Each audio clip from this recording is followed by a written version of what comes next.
3, 2, 1. This is the Chargers Unleashed podcast. Here are your hosts, Dan Wolkenstein and Jake Hefner. Welcome to another edition of Chargers Unleashed. Jake Hefner and Dan Wolkenstein here with you from the LAFB Network. Today's show, of course, being brought to you by UFC Fit in Temecula, Golden Road Brewery, Charger Bolt Family, Tick Pick, and Bet Online. If this is your first time watching the show, where you been? Number one. We've been here for a minute now, but in the peak of the NFL draft season, day one is in the books. If you are following us, of course, make sure to like and subscribe on our YouTube channel. You can follow us, of course, on Facebook, Twitter, and Instagram, and, of course, on Spotify and Apple Podcasts. Dan, day one of the draft has come and gone.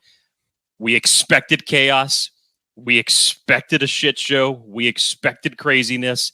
And it was only fitting that the draft was in Las Vegas this year because in the city of sin, all of that took place when you saw the way that this draft unfolded. Mayhem, chaos, anarchy. I loved it. Man, the Chargers got their guy. The first day of the NFL draft is in the books. Lots to discuss today. Last night was absolute havoc. You're right. It went bananas.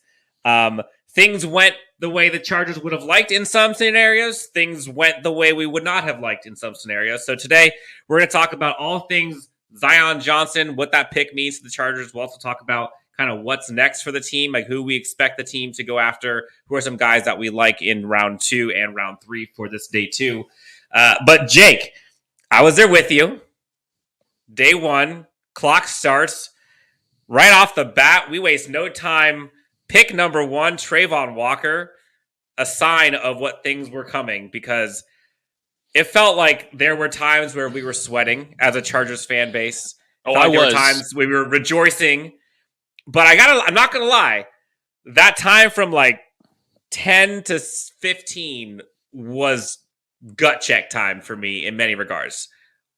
It was. And, for about the first 10 picks, the waters were just calm, Certain players, the names were in the top 10 were pretty much the same. You maybe just didn't expect them to go in certain places. But overall, as far as the names that were associated with the top 10 picks, went pretty much there.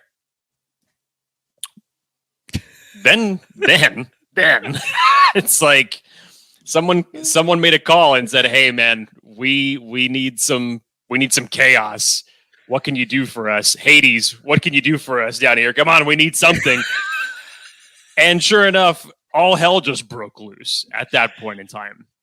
Yeah, you had the Detroit Lions trading up from 32 to 12 to take Jameson Williams. You had the Saints trading up from their position to get Chris Olave. And then everything really started moving just as far as who was going to be left on the board. And Dan, after Seattle took Charles Cross at pick number 9, I saw 2 possibilities at that point in time. I was telling you and the rest of the guys there at the draft party, the only other possibilities that I could see Trevor Penning being selected before us, because obviously I didn't want that as a possibility at all for the Chargers when we were on the clock, was either Baltimore or the Saints if they were going to stat pad. And this, of course, was before the trade ended up taking place for them for Chris Olave. So the sweat for me started at pick number 9.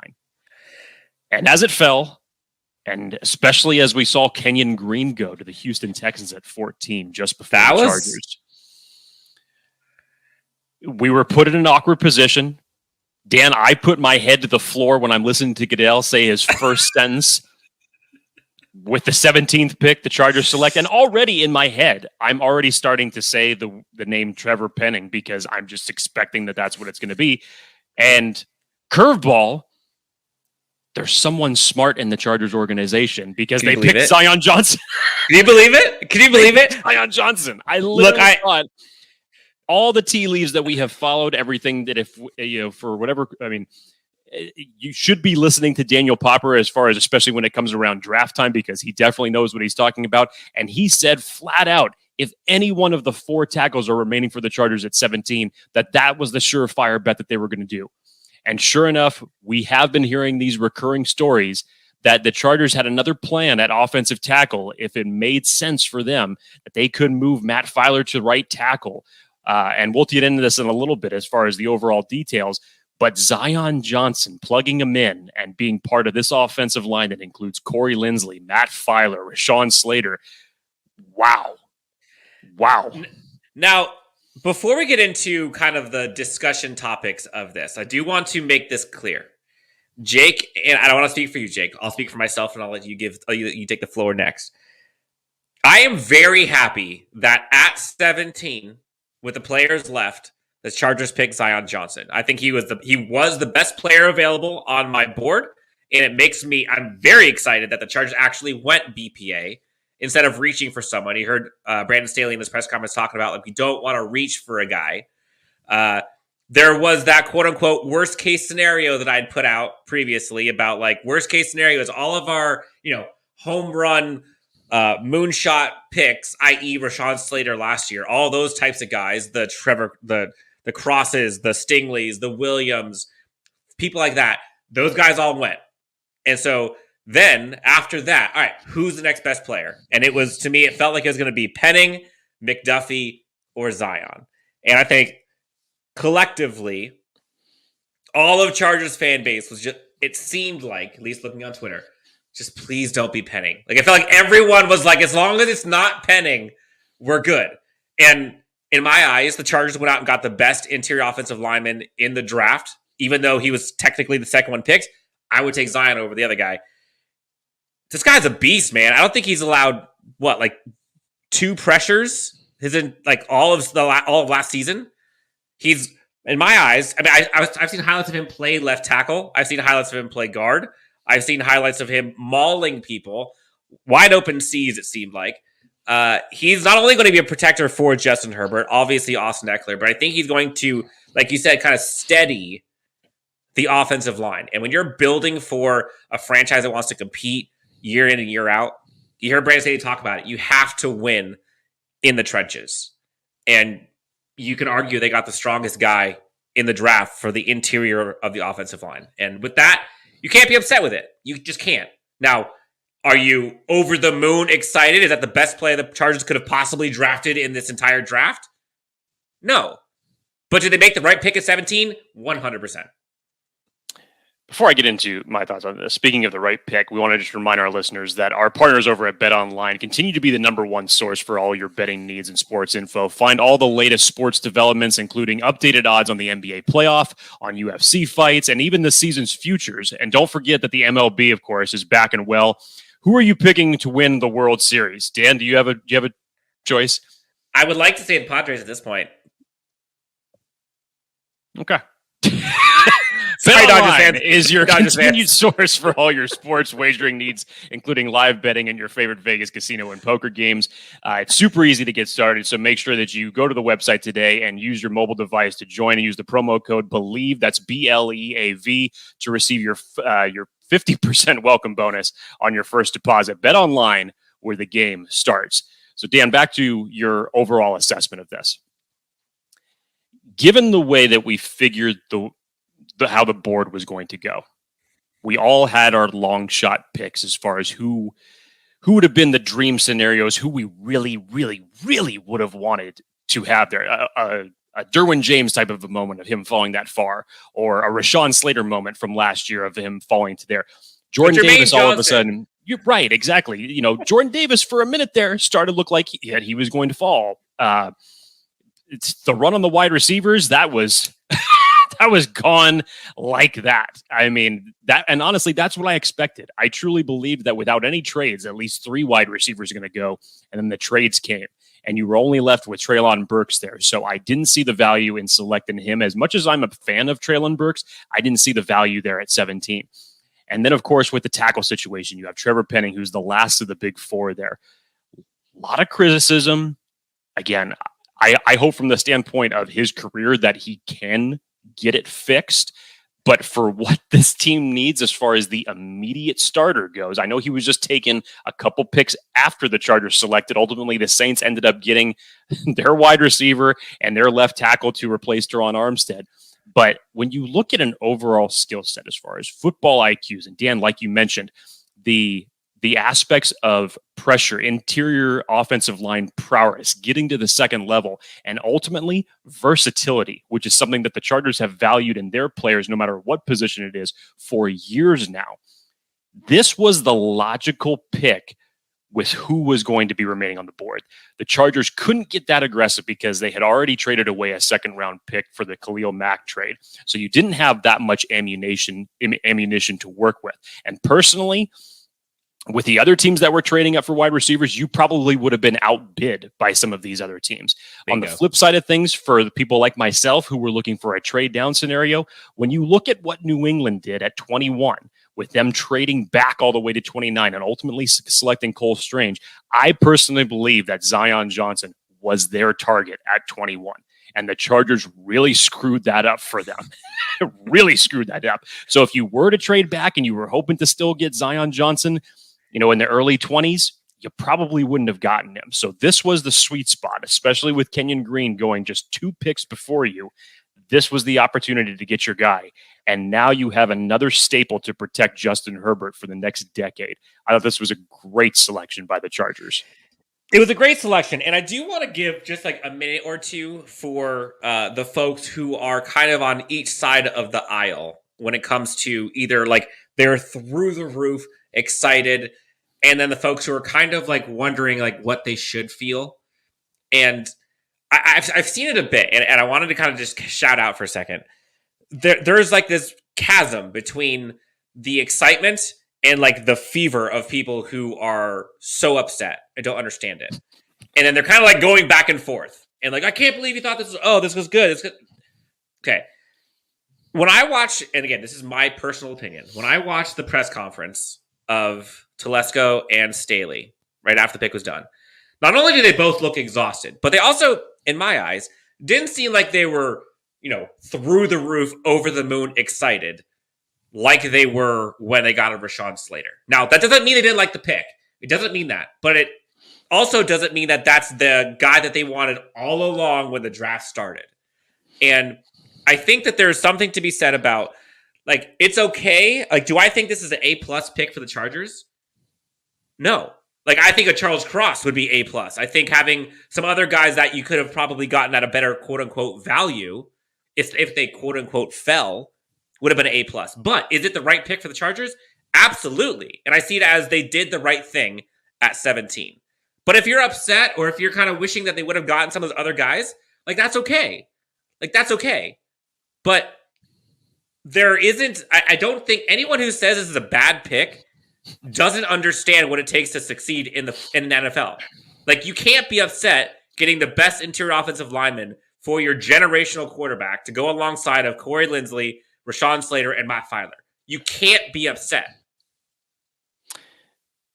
Look, and this is why I feel bad for offensive linemen in this circumstance, regardless of whether it's a tackle They're or people guard. too. They're people too. I know they're not the sexy pick. I get that. All right.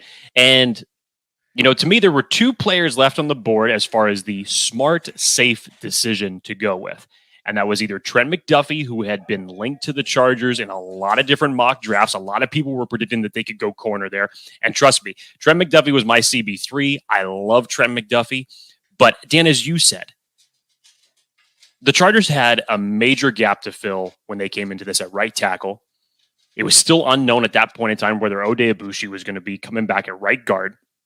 You don't know what's going to happen with the Trey Pipkins, Thornton Norton situation right now. Obviously, that's a lot in flux. How are you going to move around your offensive line? Right now, what the selection of Zion Johnson does is that it definitely gives you the stability and the continuity that we've been talking about on the left side of the line for Justin Herbert. So you don't have to make another makeshift offensive line. And as Tom Telesco stated last night, their plan as of now is for Zion Johnson to start at right guard. What that means for the right tackle position, that's yet to be determined. We'll figure that out at a later time. But as far as investing again in your offensive line for your generational quarterback, have we forgotten so quickly when we have a future Hall of Famer, the man who used to wear number 17, who probably is sitting back at his home right now going, my God, I would have loved to have some protection like this when I was playing. And now in 2 years with your first round selections, you've done it again and you've fortified it and you've given it more protection and more power possibly in the run game. If you've looked up Zion Johnson's run blocking statistics, they're pretty fucking good. So if you haven't looked at them yet, please do, just to give yourself a little bit of more confidence in the pick. But to your point, Dan, look, every fan base goes through this, whether it's this or that. And there is a point where it's in the middle. And when you look at the scenario, the way that the board fell, and with what the Chargers were ultimately limited in doing as far as moving the board. No second round pick. This was a smart, safe decision and one that will end up paying dividends. I know everybody wanted the damn wide receiver, or they wanted the safety, or they wanted the corner, or just the flashy guy. Trust me, this pick will end up paying major dividends for this offense and Justin Herbert. Yeah, like I said, I think it was the safe. I think it was a smart pick, and it was kind of interesting because they had him, McDuffie, and Penning on the board. And one of those things is not like the other two. And I think Penning would have been absolutely the bigger risk, and it wasn't even a question. There was a bunch. Jermaine Johnson was still on the board. Like, imagine if they went Trevor Penning over any of those guys. Like, we would be in our feelings today. And you and I both literally were fingers crossed, head to the floor, like, please, for the love of God, just pick the right guy. Or at least don't pick the wrong guy. Don't pick the wrong guy. If you think that Dan and I were stressed, which we were, I had a good friend of mine who was a Tennessee Titans fan at this draft. Who decided to break the news specifically before it broke on NFL Network about the trade of A.J. Brown. And he literally freaked out, looked like he was going to leave the draft party. Cry. Like, we were just like, no, don't go. What are you doing? And he sat on that couch, and when they ultimately took Treylon Burks, he didn't say a word the rest of the night. Jake, did you notice when they picked him? When they picked him, did you notice that the comp for Treylon Burks was originally AJ Brown? Yeah. And to see that video of Mike Vrabel just pacing back and forth with a disgusted look on his face in the war room. I mean, my God, I'm just saying it could be a lot worse. Just remember that. It could be a lot worse. Yes, and it is interesting. I think the one thing that was kind of not puzzling, but I think got people kind of a little questioning was in the press conferences afterwards, it talked about Matt Filer staying at left guard. And everyone's like, all right, well, what does that mean? Does that mean that Trey Pipkins is going to be starting at right tackle? Does that, like, Storm Norton? What is it going to be? And again, we still have 2 more days left of the draft. We still have free agency out there. There's still a long time to go. But like Jake alluded to, there's a lot of flexibility that this pick gives you. Let's say your right tackle flames out, whether it's Pipkins or Norton. You still got Filer, okay? There's still options here. But imagine if the Chargers didn't go offensive line at 17. Like, the whole right side is a question mark. And it went from that to having the best guy in the interior on the right side. Like, we'll take it. So, to put a bow on it, Chargers get Zion Johnson, number 17 overall. We should all be celebrating. Is it the sexiest pick that most people thought that they would love to have fall to us, quote unquote? No. But as the board fell, Zion Johnson was arguably the safest, highest floor pick they could have. And for a team that's all in, Jake, you have to have someone that you can't miss pick there. And I don't think that they could possibly miss on Zion Johnson. I just don't see it. No. So Jake, day 2, there's a ton of people. One quarterback goes in round 1. There's a ton of guys that I think, as we were going through our kind of positional breakdowns, are still available, surprisingly. Mm-hmm. And now, will the Chargers stay at 79 and move up, or will they move up? Who knows? But I kind of want to get into, like, all right, what's next? So, interior offensive line, that checkbox is filled. Where do you think, before we get into, like, who our guys are to kind of keep an eye out for, like, where do you see them going position-wise in day 2 specifically? It's pretty much similar with the position that they were in with their first round pick. There were so many different directions they could go, all dependent on, of course, how the board ultimately ends up falling to them. Now, they obviously don't have a second round pick, so this waiting for the second round to end and getting to the Chargers' next pick at 79 is going to feel like a damn eternity, especially when you're going to hear some of these names go off the board before the Chargers have an opportunity to be selected. Mm-hmm. But it really all depends on how the board's going to fall. I've heard people mock Abraham Lucas to the Chargers if he happens to be there at 79. Could the Chargers be done at offensive line? I don't think that they could be done depending on who's there. But as to your point, Dan, yes, I also don't believe that Abraham Lucas is going to last till pick 79. I just don't see it. Could it be corner? That, to me, is a more realistic possibility. I could see them definitely doing it with the way that this cornerback class is 100%. If the right one is there, a la one of Dan's favorites and Coby Bryant.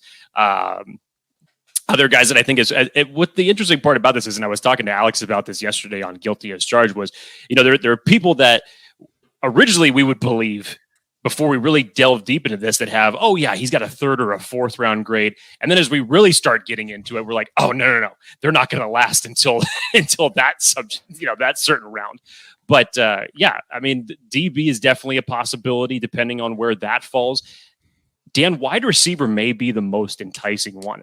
And we were both a little bit surprised to see, especially with how many ended up going in the first round, that the names of Sky Moore, Christian Watkins were still available on the board. Neither Green Bay nor Kansas City ended up taking a wide receiver in the first round, which was kind of surprising. So this could definitely be a little bit of a good situation for the Chargers, given that they're not off the board already, give you a little bit of leeway as you get into the third round. So is there the possibility of Calvin Austin being available there at 79? Me personally, I don't see it. I think he's going to be well off the board. You have to trade up to get him. Right. And again, remember what it is that the Chargers are looking for here. Essentially a wide receiver 3 with speed and yak ability. So is that an Alec Pierce who ran a 4.41 at the combine? Who knows? Who knows who's possibly going to be there? Bo Melton, Danny Gray. There's a ton of exactly. Wan'Dale Robinson. There's a ton of guys. Keep naming them, Dan. I mean, there could be a ton of possibilities there. So that to me probably seems the most intriguing. Do I still think that they're going to end up addressing their linebacker situation given the health updates of Kenneth Murray right now? I do. And again, this is totally circumstantial depending on who the player is there. When we had Alex on from PFF, he had said Chad Muma for the Chargers at 79 would be a home run. Austin, excuse me. He had said Chad Muma would be a home run pick for them if he happened to be there at 3. And I agree with that. Again, take another off-ball linebacker. People may have their subjective opinions on that, but that's a good player to have if you're targeting linebacker. Or hey, a position that we've been talking about since the season ended. How about fortifying that defensive line by getting one more dude in there? And trust me, there's still plenty of interior defensive linemen that could possibly be available at number 79. Yeah, so there's a few guys, we didn't even talk about it yet, but running back. I think that's a sneaky pick potentially. If there's one of those top tier guys that falls, imagine if a James Cook is there. That would be enticing. Kenneth Walker, Breece Hall. I think you're going to have to trade up for some of those guys if you were to, but they could potentially go running back. Receiver, I was looking at my list of what we did for our top 10, Jake. My wide receivers 6, 7, 9, and 10 are still available. So George Pickens, which I love George Pickens. I had totally forgotten that George Pickens wasn't selected. I totally forgot George Pickens, Christian Watson, John Mechie, Calvin Austin III. Those guys are all my top 10. All are available.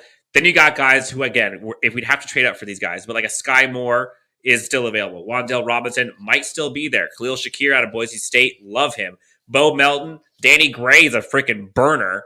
All guys that are still available at wide receiver. So because they didn't go wide receiver in round 1, there's a ton of guys still available in round 3. Then you go to corner.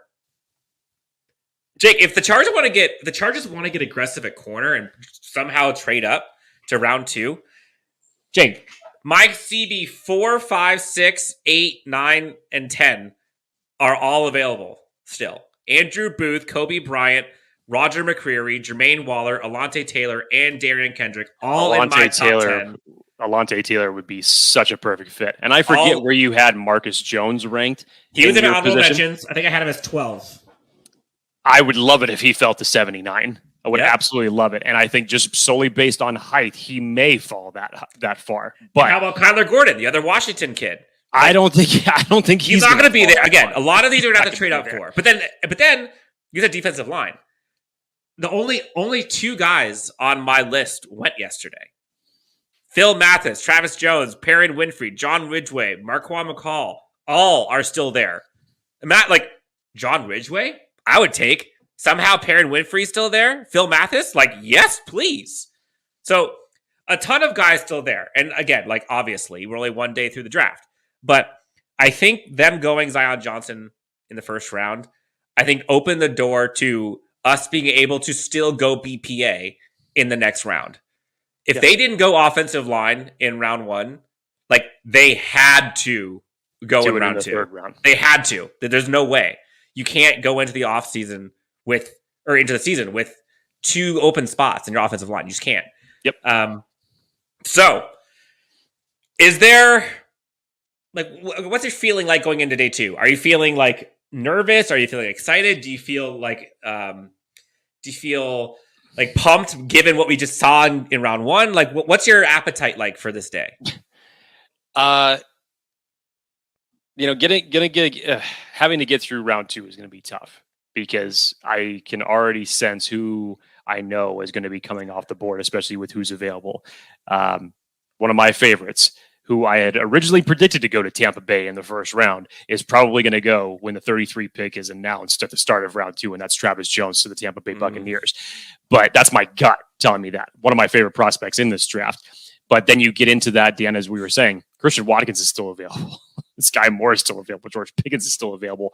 Chicago needs a wide receiver. All these teams that passed on their wide receiver in the first round is definitely going to target them in the second. No question about it, the way that this wide receiver group is. So I would have to say if I'm truly relying on the positions I have the most confidence in, if the Chargers are not able to trade up in the second round, which I don't believe that they will do, I would probably have to say between defensive tackle, corner, and edge would be the three that I would really say would be the good possibilities of being there as far as value goes and player name, obviously.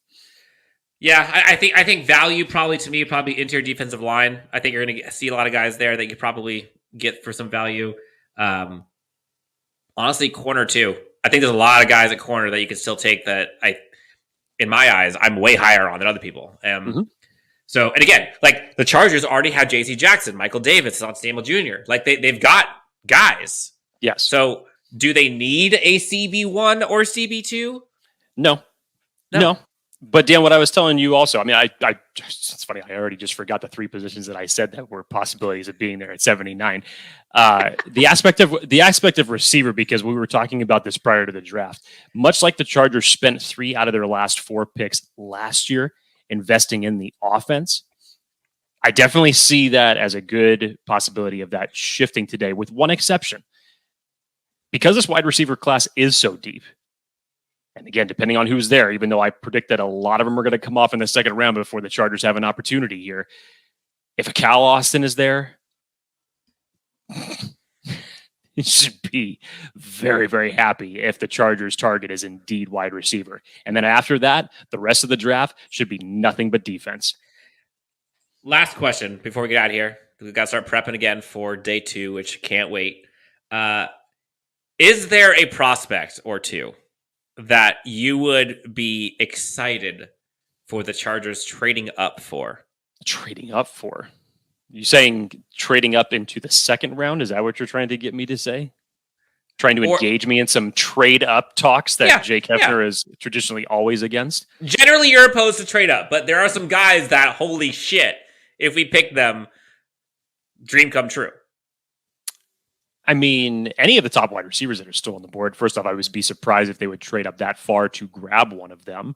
Again, the Chargers aren't really hurting for a number 1 guy anywhere. Let's just remember this. There are names like Keenan Allen and Mike Williams that still exist on this team, okay? You're not looking for that number 1 guy. And you're not the Green Bay Packers organization that for some reason you still didn't take a wide receiver in the first round. 20 years! What the hell, man? what the hell? So the Chargers are not in that bad of a scenario to where they would have to make a move like that. So I personally just think they're going to be patient. They're going to let the board fall to them at 79. Maybe they make a slight trade up once round 3 starts. I could see that as more of a possibility than trading all the way back up in round 2. But again, there's a lot of different ways to go. And the Chargers can play this BPA game through the next 2 days because you're filling out depth. You could still get good value depending on how the board falls to you. And it's basically pick your choice of which position you want to fortify round by round. So if it was you, let's make sure I hear this correctly. If it was you and they did trade up, you would prefer it be receiver, or you don't want it to be receiver? I mean, I would be surprised if it was receiver. I would think if there was one thing that they would truly go after to really fortify the pieces for Justin Herbert, and especially the one big thing outside of defensive tackle that we've been saying since the end of the season that they need, which obviously they fortified a lot of that in the offseason. We said that they needed speed and they needed yak on wide receivers. As far as need goes, that's the only other one as far as need goes that makes sense. So if they got that aggressive to do that, I'd be surprised, but it would also make sense for what it is that they're doing. But again, this is a deep wide receiver class. You may not have to. Yeah, I would say wide receiver, but also corner. Those are the 2 positions, knowing Brandon Staley and how much he puts importance on the secondary. If there's some guy that's falling and Brandon Staley sees him as like that guy, imagine if Coby Bryant starts falling to like the mid-end of second round and you give up your 3rd and 5th. Hell, 3rd, 5th, 6th. I'd do it in a heartbeat. You have 2 other 6, 4 other 7s. Why not? Give them 4 7s and a 6 for yes. I'm just so corner, wide receiver are probably the 2 positions. All right, Jake, so you're calling it. You think that it's going to be Travis Jones, the first pick of the second round? Travis Jones is 1. Logan Hall is the 2nd. Okay. How many receivers? How many quarterbacks are going to go in round 2? Let me rephrase that because I just realized that it wasn't specified. Travis Jones is my number 1 person that I think will be selected. If that doesn't happen, then it should be Logan Hall as the 2nd option. Not necessarily that they're going in that order. Okay. And one quarterback went in round 1. How many are going day 2 in total? Day 2. So Desmond Ridder, Malik Willis, Sam Howell, Seattle. What if Seattle ended up with Charles Cross and came right back around in the 2nd round without having to do anything and was able to get Malik Willis? I mean, that would be a home run for them. Desmond Ridder. I could see Atlanta being in the quarterback mix today, given that they didn't take one at 8. So you definitely could see the value make more sense there. I'll say at least 2. You said that go off the board in this 2nd round. The one thing I will say is, for the quarterback, I could totally see teams trading up into the 2nd round to go get a quarterback now. Like 1st round, no way. It just seemed like it would be too rich, which clearly it was. One team got him and they stayed put. But now, like, you'll trade up in a 2nd round for a quarterback. 2nd round, they're getting paid pennies compared to the 1st round. So, like, I could totally see some action going for some of those quarterbacks now. Jake, you made it. Day 1 in the books. Day 2, round 2, round 3, all happening. We'll be doing our recap on that as well.